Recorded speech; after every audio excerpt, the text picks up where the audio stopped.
की पॉइंट्स पर हम लोग डिस्कस कर रहे थे कुछ, ठीक है। उसमें कितने पॉइंट्स बता दिए गए थे? 6 है ये। बताया गया था कि अगर वेक्टर ए और वेक्टर बी को आपस में क्या किया जाए, ऐड किया जाए, तो इनका अगर रिजल्टेंट वेक्टर आर है तो इस आर का मैग्नीट्यूड कैसे निकालोगे? वेक्टर आर का फार्मूला निकाला गया था ना, बताओ क्या हो जाएगा? A square plus B square plus 2ab cos theta. A और बी, वेक्टर ए और वेक्टर बी के क्या है?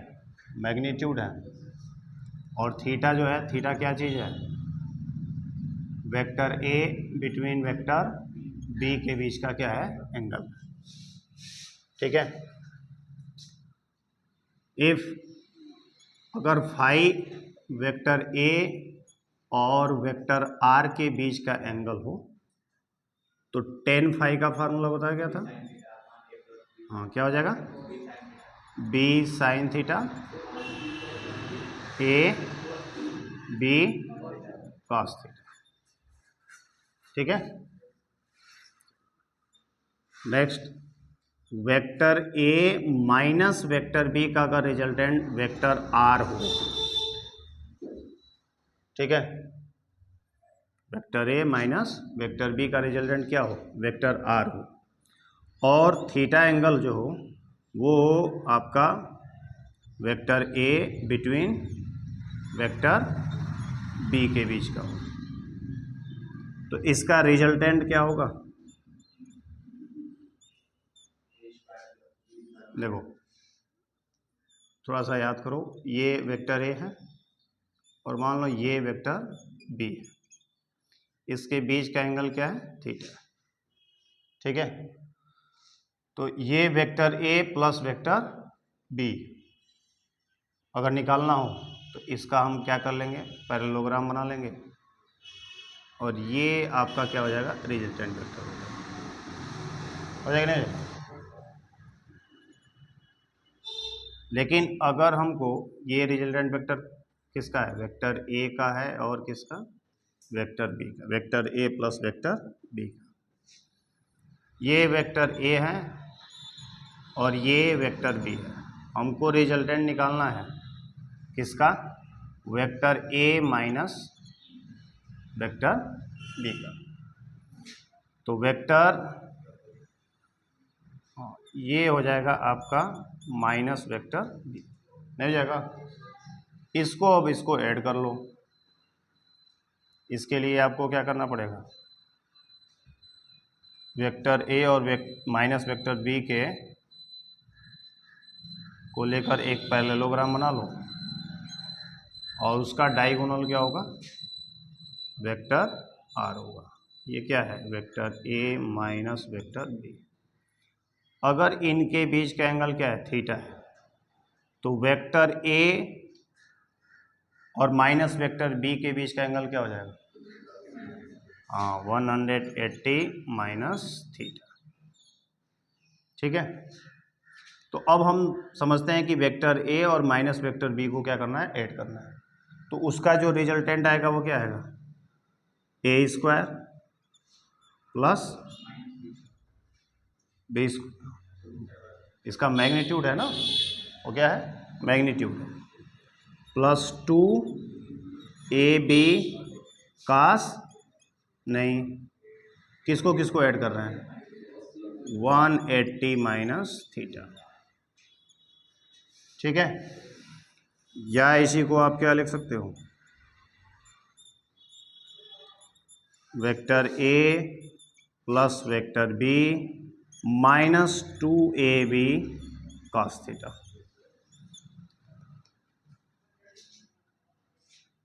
cos 180 माइनस थीटा क्या होता है? माइनस cos थीटा होता है। तो ये vector A minus vector B का क्या हो जाएगा? रिजल्टेंट का मैग्नीट्यूड हो जाएगा, ठीक है। दोनों में डिफरेंस देख रहे हो?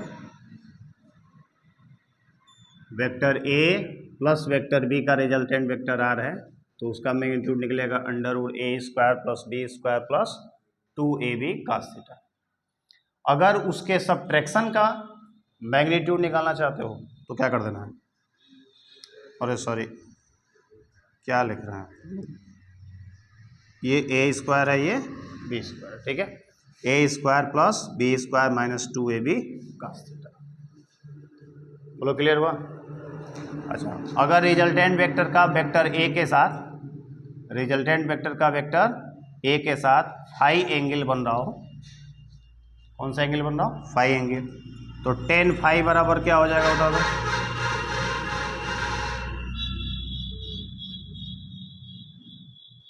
टेन फाई बराबर क्या हो जाएगा, अरे भाई इसी फार्मूले में रखो ना, हो जाएगा, ये हो जाएगा B sine 180 minus theta sine theta upon हो जाएगा A minus B cos theta, ठीक है, बी साइन थीटा, यहाँ पर देखो क्या हो रहा है, tan phi B sine theta upon A plus B cos theta आ रहा है, यहाँ पर क्या आ रहा है, B sine theta upon A minus B cos theta. समझ में आई बात, नोट करो।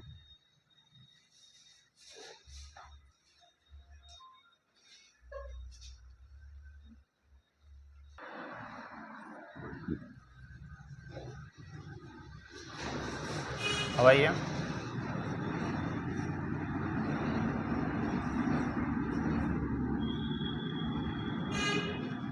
मान लीजिए कि दो वेक्टर हैं जो एक दूसरे के परपेंडिकुलर हैं,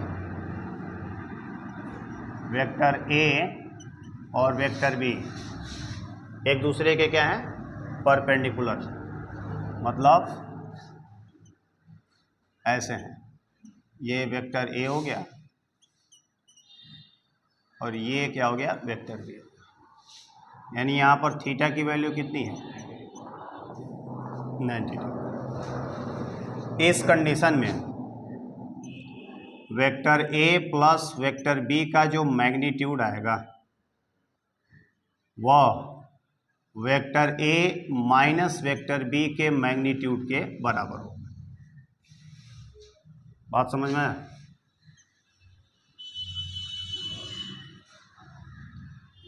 कि अगर दोनों वेक्टर एक दूसरे के क्या होंगे, परपेंडिकुलर होंगे, तो उनके एडिशन के रिजल्टेंट का मैग्नीट्यूड चाहे उनके सब्ट्रैक्शन के रिजल्ट का मैग्नीट्यूड, ठीक है, दोनों क्या आएगा, सेम होगा।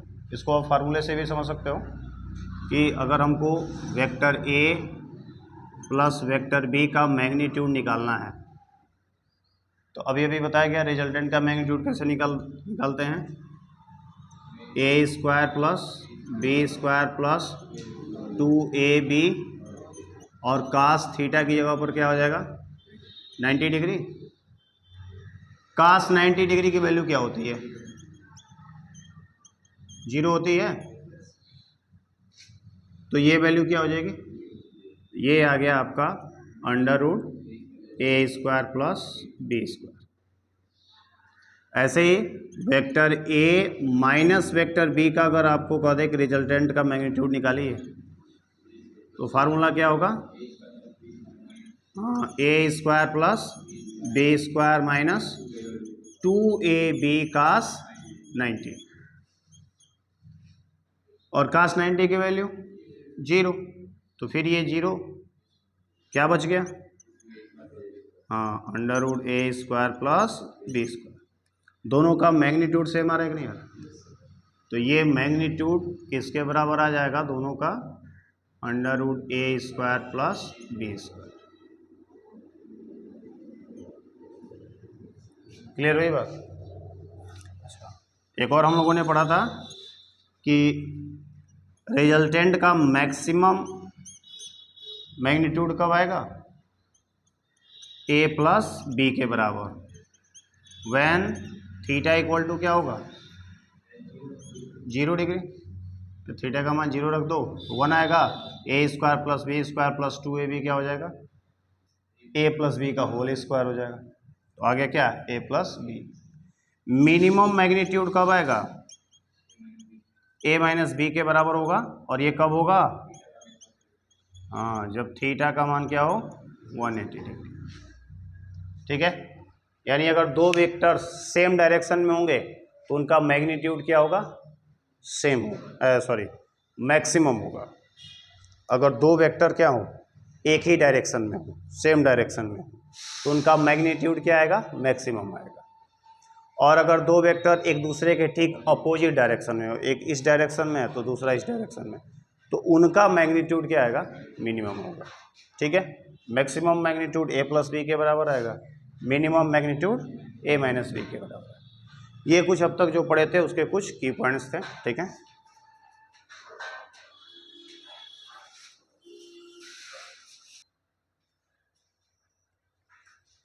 अब ये पढ़ते हैं रिजोल्यूशन ऑफ अ वेक्टर। ठीक है,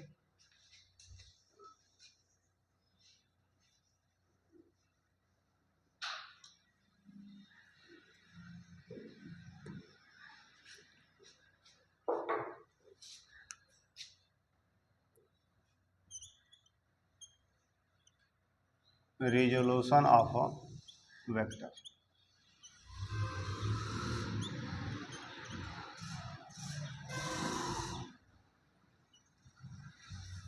देखो अब तक हम क्या कर रहे थे कि दो वेक्टर थे या दो से अधिक वेक्टर थे, उसको जोड़कर एक रिजल्टेंट वेक्टर क्या कर रहे थे, निकाल रहे थे।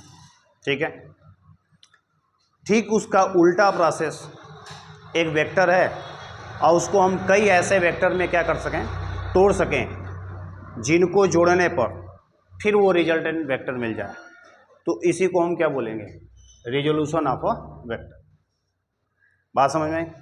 अभी तक जैसे हमने क्या पढ़ा कि वेक्टर ए था हमारे पास, वेक्टर बी था, उसको ऐड किया तो वेक्टर आर आ गया। अब हमारे पास वेक्टर आर रहेगा, उसको वेक्टर ए और वेक्टर बी में तोड़ना रहेगा या उससे ज़्यादा में तोड़ना रहेगा। ठीक है, इसी प्रोसेस को क्या बोलते हैं, रिजोल्यूशन ऑफ अ वेक्टर। और जो जिन जिन वेक्टरों में, छोटे छोटे वेक्टरों में आप तोड़ते हो, उसको उन वेक्टर का क्या बोलते हैं, कंपोनेंट बोलते हैं। क्या बोलते हैं उसको, कंपोनेंट। वो दिए गए वेक्टर का क्या कहलाते हैं, कंपोनेंट कहलाते हैं। मतलब क्या हुआ कि मान लो कि कोई वेक्टर ए है, ठीक है, और इसको हमने क्या किया, कई छोटे छोटे ऐसे वेक्टर में डिवाइड कर दिया, तोड़ दिया, जिनका वेक्टर सम फिर क्या आ जा रहा है, वेक्टर ए आ जा रहा है। तो हमने बहुत सारे छोटे छोटे, जिसको हम a1 a2 a3 बोल दे रहे हैं, वेक्टर में क्या कर दिया, डिवाइड कर दिया।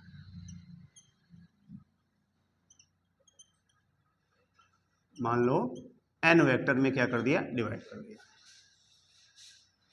ठीक है, तो इसी प्रोसेस को क्या बोलेंगे, रिजोल्यूशन ऑफ वेक्टर। बोलो बात समझ में? अच्छा, ये जो छोटे छोटे वेक्टर्स हैं, जिनका वेक्टर सम वेक्टर ए आ रहा है, इनको बोलेंगे component of vector A. Component vectors of, ये क्या है, vector a1, vector a2, vector a3, ये सब vector an, all R component vectors of vector A. बोलो बात क्लियर हुई? अच्छा, अगर मान लो कि ऐसे कंपोनेंट वेक्टर में डिवाइड कर रहे हो कि उनके बीच का एंगल 90 डिग्री रह रहा है, ठीक है, अगर कंपोनेंट वेक्टर के बीच एंगल कितना हो, 90 डिग्री, तो उनको रेक्टेंगुलर कंपोनेंट बोलते हैं। क्या बोलते हैं, if angle between component vectors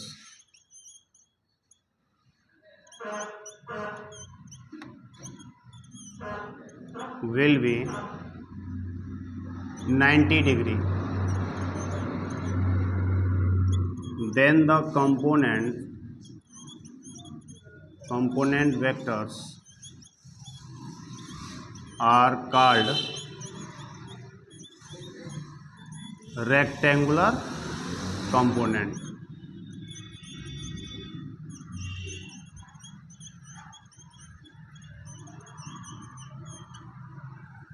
ठीक है, जैसे समझना कि ये एक वेक्टर ए है, ठीक है,